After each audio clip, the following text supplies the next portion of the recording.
Welcome back to the deep dive. Today, we need to have a serious conversation about the corporate dictionary. You know the scene, right? You're in a conference room, the AC is humming, coffee's stale, and someone puts up a slide. And it's always a pyramid. Always Beerman. And they start throwing around words like strategic alignment, core competencies, and of course the big two, vision and mission. The dreaded V and M word. Exactly. And everyone in the room just nods. I nod. You nod. We all act like we know the precise difference between them. But if you actually stopped the meeting and said, okay, gun to your head, what's the functional difference? You get silence. Or 10 different answers from 10 people. Oh, easily. It's what we call the corporate word salad. We just throw these terms into a blender and hope a strategy comes out. But the truth is, most organizations, and honestly most people, use them interchangeably. And that's a massive problem. Right, and that's exactly why I wanted to get into this specific stack of research today. We're looking at a text called Architecting Ambition, the Foundations of Vision and Mission. And what grabbed me wasn't just, the definitions. It's who they're citing. This isn't one person's opinion. The text pulls together work from people like Ocasio, Foster, Green. It feels like they're trying to finally put this confusion to bed. They are, and their core argument is that this isn't just about semantics. It's not about having a pretty About Us page on your website. If you can't tell the difference between your vision and your mission, you don't actually have a strategy. You just have a what? You just have a to-do list that never ends. That is a terrifying thought. A to-do list that never ends. Okay, so let's try to stop nodding blindly. The text starts by trying to, humanize these concepts, which I really appreciated. It gives a definition for vision that feels surprisingly simple, almost childish, but in a good way. It does start very simply. The source defines a vision statement as the business version of saying, this is who I want to be when I grow up. Who I want to be when I grow up. Okay, I get it. It's simple. But let me play devil's advocate for a second. Go for it. If I walk into a board meeting with serious investors and say, all right, everyone, here's who we want to be when we grow up, am I not going to get laughed out of the room? It feels a little soft. It sounds soft, but think about what that statement actually implies. Who I want to be has a few hard realities baked in. First, you aren't that thing yet. It acknowledges a gap. Okay. And second, it implies a long journey. The text is really clear that a true vision is a long-term view. We're not talking about next quarter's earnings. We're looking 5 to 10 years into the future. That specific time frame, 5 to 10 years, really stood out to me. Right. In today's economy, especially in tech, 5 years is an eternity. Companies rise and fall in, 18 months? Is it really responsible to lock in a who I want to be that far out? And that's the tension, isn't it? But the experts in architecting ambition, especially Foster and Green, they argue that you need that fixed point because the market is so volatile. If your vision changes every time the market dips or a competitor launches a new feature, that's not vision. That's just reacting. That's just reacting. A vision is the North Star. The terrain can change, the weather can change, but the North Star doesn't move. Okay, so it's the fixed point.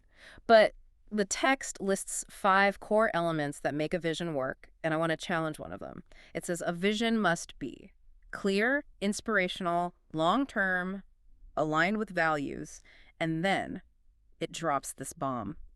Specific and measurable. Specific and measurable, yes. How do you reconcile that? You just said it's a North Star, who I want to be. Those feel like abstract concepts. Yeah. How do you measure an identity? It feels like the text wants you to be a dreamer and an accountant at the same time. That is exactly where most companies fail. They nail the inspirational part. They write something like, we want to make the world a better place. Inspiring, sure. But it fails the measurable test. How do you know when you've done it? When is the world better enough? So how do you fix that? Give me an example. How do you measure a dream? Okay, let's take a company that wants to be an industry leader. Vague, right? Totally vague. But if you change that vision to, we want to be the carbon neutral standard for the entire automotive industry by 2030, suddenly that dream has teeth. It's still aspirational, who we want to be, but I can look at a spreadsheet in 2030 and tell you definitively, yes, we did it, or no, we failed. So it's a dream with a deadline. And a scorecard. Mm-hmm. The text argues that if you can't measure it, you can't manage your progress towards it. So that tension you mentioned, that's the secret sauce. You need the emotion to get people out of bed, but you need the metric to know if they're walking in the right direction. That makes a lot of sense. It stops it from just being, a poster on the wall. So if vision is the who and the destination, let's pivot to mission. Because this is where I think people get really tangled up. They can sound so similar. They do. but their function is completely different. If vision is who we want to be when we grow up, the text defines mission as how we become who we want to be. The how. The how, Yeah. what we do every single day. And the source makes this critical distinction in their aim. The vision aims to inspire. Okay. The mission aims to guide. Guide. That's an interesting word choice. Guide who exactly? Guide the employees. Guide decision-making. The text says a mission has to be specific and actionable. It is all about the present tense. It's the support system. Think about it like this. You're hiking a mountain towards your North Star. That's the vision. Right. The mission is the map in your hand telling you whether to turn left or right at the river. I like that, the destination versus the map.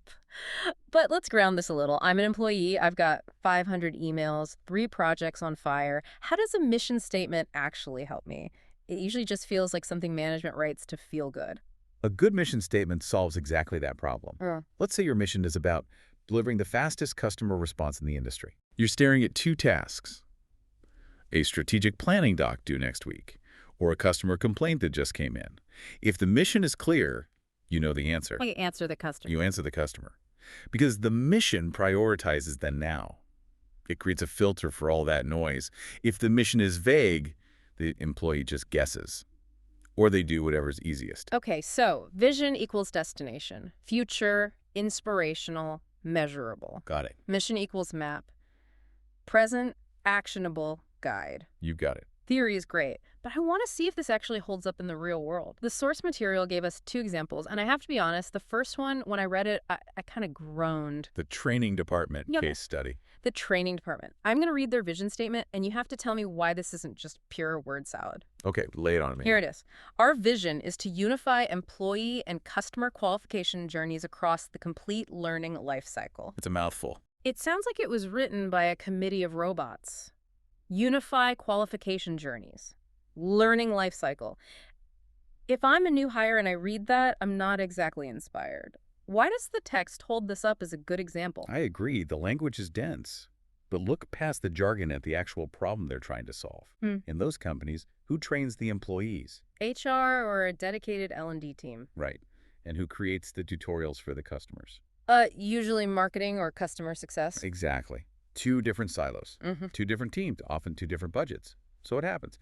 The customer success team pushes out a tutorial on a brand new feature. But the HR team hasn't updated the internal training yet.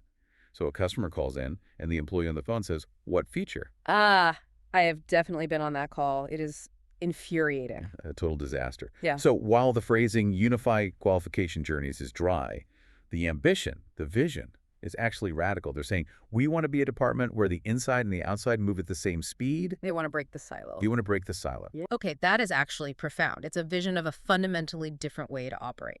And notice the value add the text points out.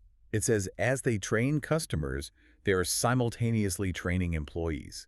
It creates this feedback loop. And the result?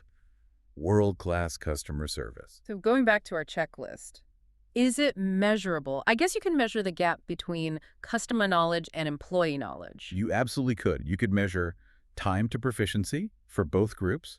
You could measure support tickets caused by misinformation. It is measurable. Yeah. It's just wrapped in very technical language for a technical department. Fair enough. So even if it sounds dry, it passes the test because it actually changes the destination. Correct. Okay, let's move to the second example, which feels like the polar opposite in terms of tone. This is Land It, and the text talks about the founder, Lisa Skeet Tatum, almost like she's a superhero figure. She really is. Landit is a tech platform that's designed to increase the success and engagement of women and diverse groups in the workplace. And their vision is to unlock the potential of everyone in the workplace so they can achieve success on their own terms. Success on their own terms. That phrase, it just stops me in my tracks. Because normally, in a corporate setting, success is defined by the company, right? Did you hit your KPI? Did you get the promotion? Success on their own terms feels almost rebellious. It is rebellious, and that's why it works as a vision. It's deeply inspirational. It speaks perfectly to that who we want to be idea. Yeah. They don't want to just be a job board. They want to be an engine for personal autonomy. But let's put our skeptic hat back on. Unlock potential. Success on own terms. Is that too vague? How do you measure that? It sounds like we're back to the make the world better problem. It's harder to measure, for sure. But think about the proxies. If you're landed, you aren't just measuring how many people got jobs. Hmm. You're probably measuring retention rates, promotion rates, user sentiment. If a user defines success as better work-life balance, Mm. and they get that through your platform, that's a data point. So the metric changes depending on the user. Exactly. Which is complex, but it aligns perfectly with the vision. Yeah. If they only measured salary increases, they'd be violating their own vision because not everyone defines success as just money. That is a really sharp point. The metric has to match the specific flavor of the ambition. And look at how this connects to their mission. The text gives us their tagline, which is sort of a mission hybrid. Yeah. When you have what you need, when you need it. That's how you land it. That's the map. Yes. The vision is the high-level concept, success on your own terms. The mission is the tactical delivery. We give you the right tools, what you need, at the right moment, when you need it. When you need it. That's the actionable part. That's the software giving you the prompt or the advice right before a big meeting. Precisely. The mission guides their entire product roadmap. Hmm. Does this feature give them what they need right now? If yes, build it. If no, it doesn't fit the mission. It really is a system. I think that's what I'm realizing. We treat these things like slogans on a wall, but architecting ambition argues they're actually filters. They're decision-making engines. That's the best way to think about them. If you don't have them, every single decision is an argument. Should we do X or Y? I don't know. What do you think? But if you have a clear vision and mission, the argument is settled before it even starts. Does X get us to the destination? Does Y fit the map? So we've looked at the corporate side of this, the technical side. But the source material and our whole conversation keeps pointing to something else. That who I want to be when I grow up analogy. It's so personal. It is. Can we really apply this framework to ourselves? Or is that taking the whole CEO of me concept a little too far? No, I think it's actually the most valuable application of this whole text. Think about how most people navigate their careers. They're all mission, no vision. Explain that. All mission. They are excellent at the to-do list. They answer emails, they finish projects, they get the next certification. They are executing the plan furiously. But if you stop and ask them, where does this land you in 10 years?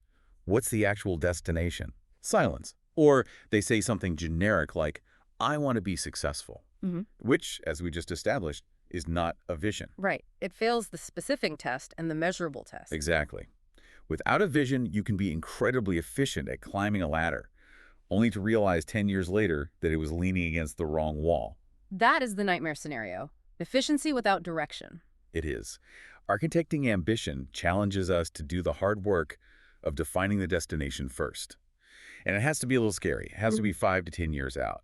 I want to be running my own firm focused on sustainable design. Yeah. I want to be a published author with the specific readership.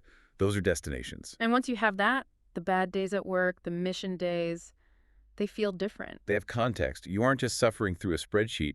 You're acquiring a skill that serves the 10-year vision.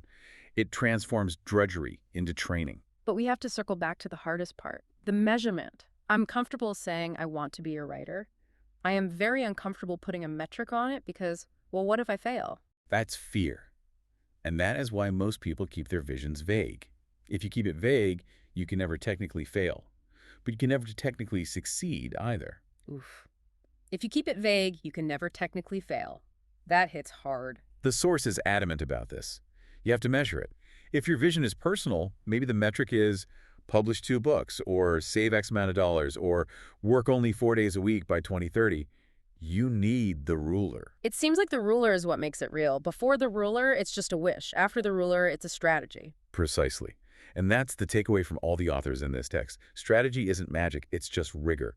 The rigor to define that spot on the horizon and the rigor to map the steps to get there. Okay, so let's wrap this up for everyone listening. We've gone from word salad to decision engine. We have. We've established that vision is the who and the destination, 5 to 10 years out, inspirational, but crucially measurable. And mission is the how and the map. Present tense, actionable, guiding the daily grind. We saw how the training department used a vision to break down that wall between HR and customer success, even if their wording was a bit robotic. How Landit used a superhero vision to redefine success itself, all supported by a tactical mission of delivering the right help at the right time. It's a powerful framework, but I want to leave everyone with one final thought, or really a challenge, based on that measurement discussion we just had. Let's hear it. We talked about how uncomfortable it is to put a number on a dream. It feels clinical. risky. But the alternative is just drifting. So if you're listening to this and you have a vision for yourself, for your career, for your family, whatever it is, ask yourself one question. What is the ruler? The ruler. If I visited you in 5 years, what specific piece of evidence would you show me to prove you made it? Not how you feel, but what you did. Because if you can't answer that, architecting ambition would say you don't have a vision yet, you just have a hope. And hope is not a strategy. Exactly. Go find your ruler, everyone, and start architecting. Thanks for diving deep with us. See you next time.